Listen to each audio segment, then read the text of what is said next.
خب درود، چطوری؟ توی این ویدیو قرار بپردازیم به امیرعیزت کیه؟ امیر صالح زاره اگر اشتباه نکنم. جدیدن یه ویدیو گذاشت داستانش با بیگ اسموک. من میخوام بدونم شما چه کمکی به کامیونیتی یوتیوب میکنید و اصلا کلا داستانتون چیه؟ بپردازیم به استریم های تخمی که میکنید جفتتون. چه محتوایی، چه پوان مثبتی چی داره استریم های شما؟ باز امیرعیزت که میشینه ویدیو رو ریاکت میکنه داداش چی کار میکنی؟ حالا چیز خفنی اضافه کردی یوتیوب؟ آها، با کوروش مساوی کردی. بعد از این همه چرت و پرتایی که ساخته گذاشتی یوتیوب.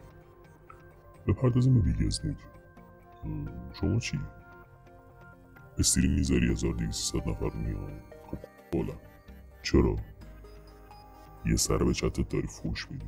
نگاه کن کی بودی کی شدی. قدیمتو نگاه کن الانتو نگاه کن. قدیم تخم داشتی فوش بدی، خایمالی ویوراتو میکرد، ولی الان چی؟ یک سر میره کل چت. من نمیدونم کسوالی که تو رو نگاه میکنن چرا تو رو نگاه میکنن. آها شاید بگی منم نگاه کردم آره دیگه، منم خواستم محتوا بسازم، اومدم دیدم چه چرت و پرتی استریم میکنی. امیدوارم یوتیوب جای بهتری بشه. و بپردازیم به آخر. توی هر ویدیو قراره به هر یوتیوبری که میپردازیم شماره‌شو بزنیم. اینم شماره امیرعیزت. حالا این دیگه به انتخاب خودتونه. دوست دارید برید فوش بدید، دوست دارید برید قرون صدقش برید. تا ویدیو